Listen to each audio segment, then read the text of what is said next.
이제는 1분기 실적에 대해서 좀 간단하게 좀 살펴보도록 하겠습니다. 숫자들에 대해서. 분기 매출은 역대급이 나왔고, 그 다음에 분기 중에서도 역대급이고 1분기만 모아봐도 역대급이다 라고 좀 나왔습니다. 그래서 1200억 수준으로 좀 나왔고, 매출이 30% 정도 증가했습니다. 보시면 요렇게 좀 올라가 있죠. 그리고 1분기만 모아봐도 압도적으로 올라가 있고, 그래서 매우 매출이 좋았다. 30%가 증가했습니다. 영업이익은 매출보다 더 많이 올라갔는데 83%가 올라갔습니다. 이게 매출 증가율이 상회했다는 것은 결국에는 ASP가 올라갔다 라고 좀 볼 수 있는 거. Average Sales Price라고 해서 결국에는 비싸게 팔았다는 거죠. 사실 매출보다 영업이익이 올라갔기 때문에. 그래서 감속기 같은 부품들이 원재료 올라가는 거 다 전가하고도 기술력을 인정받아서 올라갔다. 좀 이해하시면 될 것 같고, 제조업 치고 7.5%면 나쁘지 않다. 저도 제조업에 있지만 나쁘지 않은 영업이익률이다 라고 좀 볼 수 있고, 1분기 영업이익도 역대급을 찍었죠. 1분기 압도적으로 찍었고 거의 2배 이상 나왔기 때문에 다른 분기 대비해도 최근 6년 사이에서 압도적인 영업이익을 찍었다 라고 좀 볼 수 있어서 숫자는 굉장히 좋다 라고 좀 이해하시면 될 것 같고, 다만 우려스러운 두 가지가 있는데, 첫 번째는 부채가 증가했다는 부분, 그 다음에 영업현금 흐름이 마이너스가 됐다는 부분입니다. 보시면 그 부채 비율이 지난 4분기에 조금 내려가서 80% 90% 정도 됐는데 또 올라갔어요. 지금 보시면 한 100억 정도 늘어나고 차입금도 20억 정도 올라가가지고 조금 우려할 만한 수준인데, 이런 부분이 조금 신경이 쓰이는 부분이고, 두 번째는 영업 현금 흐름이 일단 마이너스다.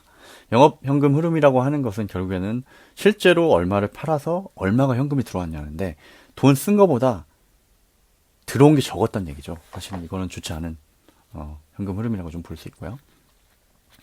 보시면 여기 보면 매입 채무가 많이 늘었죠. 한 100억 정도 늘고, 장단기 차입금도 엄청나게 높은데 900억인데 20억 좀 늘었다는 거죠. 거기다가 영업 활동 현금 흐름도 여전히 20억, 30억 정도 마이너스가 났고요.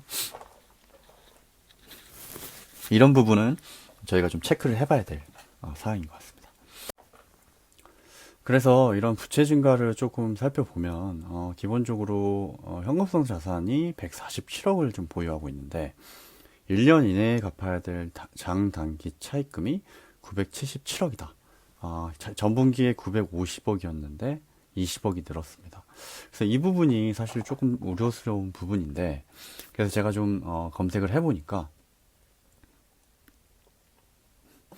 이런 부분이 있더라고요.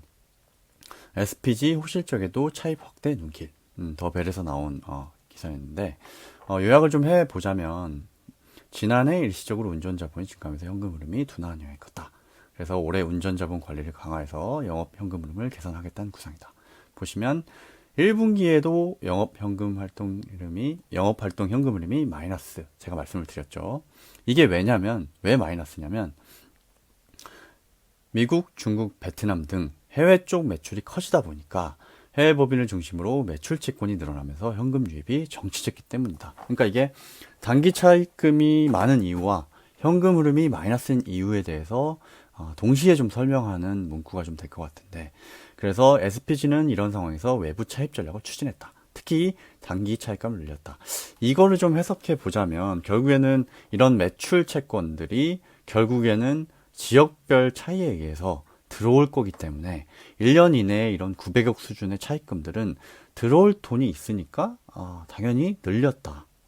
그러니까 1년 이내에 차입금을 본인이 가지고 있는 현금보다 많이 늘린 게 사실은 이해가 안 되는데, 그래도 생각해 볼 수 있는 거는 이런 해외 매출이 늘어나면서 매출 채권 회수 기간들이 조금 제각각이 되면서 영업 현금 흐름이 마이너스 안 좋아졌고, 결국에는 이런 부분들을 단기 차입금으로 해결을 했다. 그 배경에는 결국에는 이 매출 채권들이 시간차를 두고 현금이 들어올 거기 때문에 크게 문제되지 않아서 그게 한 970억 수준으로 단기 차입금을 유지하고 있다.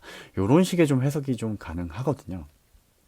보시면 그래서 동시에 해외 법인을 대상으로 운전자본 관리를 강화해서 현금 흐름 개선에 주력하고 있다. 그래서 해외 법인에서 해왔던 매출채권 관리를 올해부터는 본사에서 하고 있고, 매출채권 회수 기간을 낮추는 방향으로 고객사들과 논의를 진행 중이다 라고 좀 해서 이런 부분이 이런 기사를 좀 참고해 보면 영업 현금 흐름이 마이너스인 이유와 단기 차입금이 과도하게 높은 이유에 대해서 저희가 좀 이런 식의 해석을 좀 해볼 수 있는 거예요. 이런 식이라고 하면 해외 쪽 매출이 늘어나면서 매출 채권의 회수 기간들이 제각각이고 그런 것들을 운전 자본을 조금 만회하기 위해서 단기 차입금을 늘렸고 그 배경에는 결국에는 매출 채권이 들어와서 현금 흐름이 될 거기 때문에 크게 우려하지 않기 때문에 이런 현금 흐름을 늘렸다라고 좀 해석을 해볼 수 있는 부분입니다.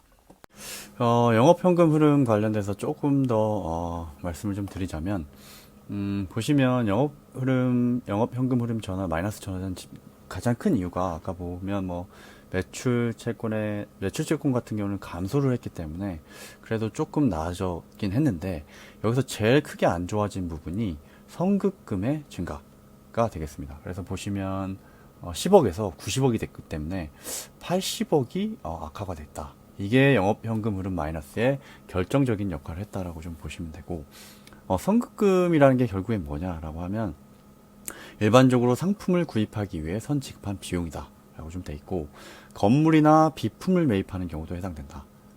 또는 공사를 착수하거나 완성하기 전에 계약금, 착수금 등으로 미리 공사 대금을 지급하는 경우에도 해당된다고 되어 있습니다. 그래서 이런 선급금, 그러니까 이번 분기에 80억이라는 선급금이 어떤 성격인지 좀 규명을 해야 이 마이너스 영업 현금 흐름이 정말 걱정을 해야 되는 수준인 건지, 그러니까 성격의 것인 건지, 아니면은 반대로 조금 긍정적으로 봐도 되는 성격의 것인지, 이런 부분을 조금 좀 확인을 해봐야 될 것 같고요. IR 통화를 통해서. 제가 그 부분은 다음 주에 한번 IR 통화를 통해서 확인한 다음에 영상을 통해서 공유를 드리는 걸로 하겠습니다. 그리고 추가 상승 동력 관련해서는 증설을 해야 되는데 증설의 이유는 배경은 결국 평균 가동률이 거의 100%에 근접하고 있거나 상회를 하고 있다는 점입니다. 여기 보시면 주간 10시간을 기준으로 했기 때문에 뭐 2교대나 3교대를 통해서 추가적으로 증설 없이 캐파를 늘릴 수 있는 방법도 존재를 하지만 그래도 안정적으로 캐파를 늘리기 위해서는 캐파 증설이 좀 필요한 상황이다라고 좀 판단이 되고요. 주담통이라는 카페에서 현인분이 올려주신 주담통화 내용을 좀 살펴보면 SR 감속기가 수요가 늘어서 증설이 진행되고 있다고 들었다. 현재가 6,000대 수준이고 추가 설비 들어와서 10,000대까지 늘릴 예정이라고 들었는데 맞나? 언제 완공이 되냐고 물었고 9월쯤에 추가 증설이 좀 될 것 같다고 얘기를 했고요. 고객의 수요에 따라서 계속해서 추가 증설일 가능성이 있다. 그래서 굉장히 좀 긍정적으로 SR 감속기의 매출이 늘어날 수 있는 여지를 굉장히 많이 긍정적으로 좀 설명을 좀 해주신 것 같고 진행상을 봐가면서 결정할 것이다. 그래서 풀캐파의 경우 SR 감속기만 연 매출 현재 200억 수준인데 여기서 플러스 알파가 될 수 있는 수준이다. 6,000대에서 10,000대에 늘렸으면 한 40%, 50%, 60% 정도 늘어나기 때문에 뭐 300억 수준까지 올라가고 요게 매출에 기여하는 부분이 상당히 올라가고 매출 절대 증가도 있겠지만 이 SR 감속기의 매출이 늘어나는 것은 조금 더 멀티플을 줄 수 있는 여지가 있기 때문에 이 캐파 증설이 굉장히 중요한 부분으로 작용할 것으로 판단을 하고 있습니다.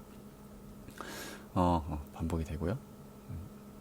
실제로 진행되는 투자를 보면 기투자액이 현재 보면은 한 7억 정도, 8억 정도 돼 있고 총 투자 금액이 한 46억 정도 돼 있는데 이것도 아마 감속기 관련된 투자라고 좀 판단이 되고 있고 이런 부분은 실제로 증설을 하고 있는 부분이기 때문에 아까의 그 주 IR 담당자 분께서 설명한 부분이 어느 정도 재무제표나 이 사업보고상에도 드러나 있다라고 좀 이해를 하고 하시면 될 것 같고요. 계속해서 숫자들을 좀 추가적으로 보면 판관비가 낮아지고 있다. 굉장히 좋은 지표라고 좀 볼 수 있을 것 같고요. 매출은 늘어가는데 이 판관 비율은 낮아지고 있기 때문에 굉장히 영업이익 측면에서 비용 관리가 잘 되고 있고 고정비나 이런 것들이 낮은 수준으로 영업 레버리지가 나면서 잘 되고 있다. 그래서 굉장히 긍정적인 지표로 좀 볼 수 있을 것 같고요. 자산 회전율 같은 경우에도 뭐 매출 채권, 뭐 재고 자산, 매입 채무 이런 것들도 높게 유지가 되고 있기 때문에 긍정적으로 볼 수 있는 숫자의 흐름이라고 좀 볼 수 있겠습니다.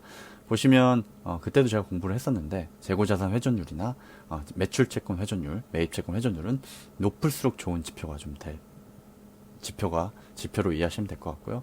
예를 들면 재고자산이 판매된 속도, 그리고 매출채권 대비 매출액, 현금 확보 속도가 빠를수록 좋은 거고요.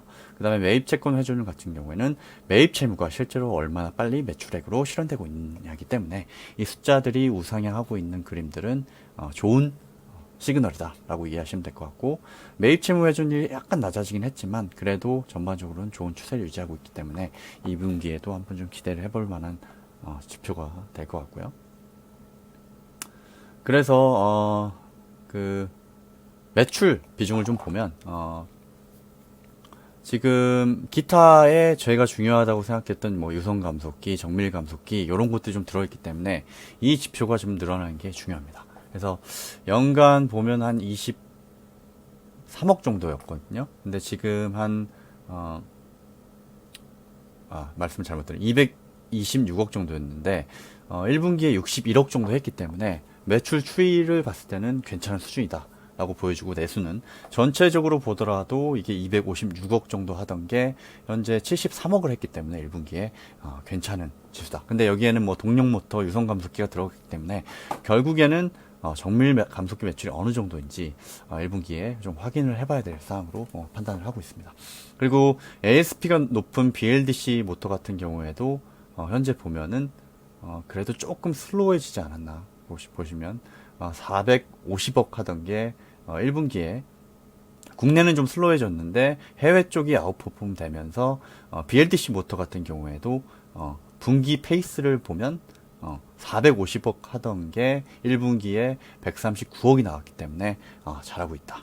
그래서 전반적으로 ASP가 높은 제품들이 매출단에서는 아주 잘 나왔다. 그렇게 좀 이해를 하시면 되고, 제가 말씀드린 대로 정확한 이 감속기 매출의 비중이나 이런 거는 IR 통화를 통해서 제가 추가적으로 좀 확인해서 공유 드리는 걸로 하고요. 밸류에이션 하고 직원 수를 좀 이제 추가적으로 마무리를 드릴 건데 말씀드리고, 직원 수는 계속 올라오고 있는 추세이기 때문에 사업이 잘 되고 있다라고 조금 저희가 반추해 볼 수 있는 부분이고요. 밸류에이션 같은 경우에는 일단 주가가 좋지가 않습니다. 최근에 19,000원을 찍고 13,000원 수준까지 내려와 있기 때문에 이게 작년 기준으로 보면 퍼12 정도 되고요. 1분기 실적 기준 환산 보면 퍼10 정도 되기 때문에 비싼지 싼지를 저희가 좀 판단해야 되고, 그 다음에 결국에는 업사이드를 어디까지 볼지를 판단하기 위해서는 얘 멀티플이 어느 정도가 적정한지 개인적으로 좀 판단해 봐야 되는 부분입니다. 이 멀티플이라고 하는 것은 기본적으로 컨센서스가 존재하지만 그래도 기업을 트래킹할 때 개인적인 멀티플을 한번 가늠해 보는 게 의미가 있다고 좀 판단하고요. 그래서 저는 SPG가 로봇 회사 멀티플을 좀 주긴 힘들고 기술력 있는 부품사 정도의 멀티플 좀 주면 될 것 같다고 좀 판단하고 있습니다. 그게 대표적인 시스템이 한원 시스템이라고 판단하고 있고요. 한원 시스템 같은 경우에는 배터리 전력 소모를 내려주는 효율화해주고 최소화해주는 전기차 컴프레셔와 히트펌프를 하고 있기 때문에 테슬라를 포함한 GM, 현대자동차에 납품을 하고 있고 기술력을 좀 인정받고 있습니다. 현재 시총이 5.3조고 작년 실적 기준에 21.5, 그리고 1분기 연한산 기준은 압도적으로 47이 되고 있기 때문에 이 부분은 주가가 많이 내려가서 많이 올라갔기 때문이죠. 21.5를 적용을 하게 된다면 SPG의 적정 시총은 4,900억 정도가 될 것 같습니다. 그래서 보시면 업사이드가 한 뭐 70%, 뭐 80%, 이 정도를 희망적으로 보고 있고요. 그렇죠. 희망적으로 한 80% 정도로 보고 있고, 로봇이 좀 중장기적으로 긴 미래이기 때문에 동행하는 개념으로 SPG를 대해주시면 좋지 않을까라고 좀 판단하고 있습니다. 그래서 오늘 제가 공부한 내용은 여기까지고요. 제가 틈틈이 말씀드렸던 IR 통화 질문 리스트를 이렇게 좀 뽑아서 제가 질문해보고, 선급금의 용도와 성격, 그리고 1년 미만 단기 차입금이 현금 대비 너무 많은 이유, 제가 유추한 이유가 맞는지 좀 확인해야 되고요. 그 다음에 정밀 가속기 당분기 매출 수준 좀 확인하고, 작년에 미 최대 공작기계 업체의 SR 감속기 공급 승인이 좀 났었습니다. 그래서 이 하스 오토메이션 매출이 당분기에 어느 정도로 반영이 되어 있는지 이런 부분을 조금 IR 통화를 통해서 체크를 하는 걸로 하고요. 제가 이 부분을 공부를 해서 구독자 여러분께 같이 공부를 하면서 공유 드리는 시간을 갖도록 하겠습니다. 오늘 좀 이렇게 내용이 많아서 좀 길게 공부를 해봤는데요. 제가 희망하는 거는 로봇 시대가 오더라도 서로 공감하고 교감하는 사회가 됐으면 좋겠습니다. 로봇 사회가 온다면 조금 더 이 비대면하나 로봇 카페가 굉장히 싫은데 너무 건조하고 차가워서 그래도 서로가 공감하고 교감하는 사회가 됐으면 유지됐으면 하는 바람입니다. 오늘도 귀한 시간 함께 해주셔서 감사를 드리고요. 제 영상이 유익했다면 좋아요와 구독을 좀 부탁드리겠습니다. 시간 내서 함께 공부해 주셔서 감사를 드리고요. 다음 시간에 더 유익한 컨텐츠로 찾아뵙도록 하겠습니다. 그럼 감사합니다.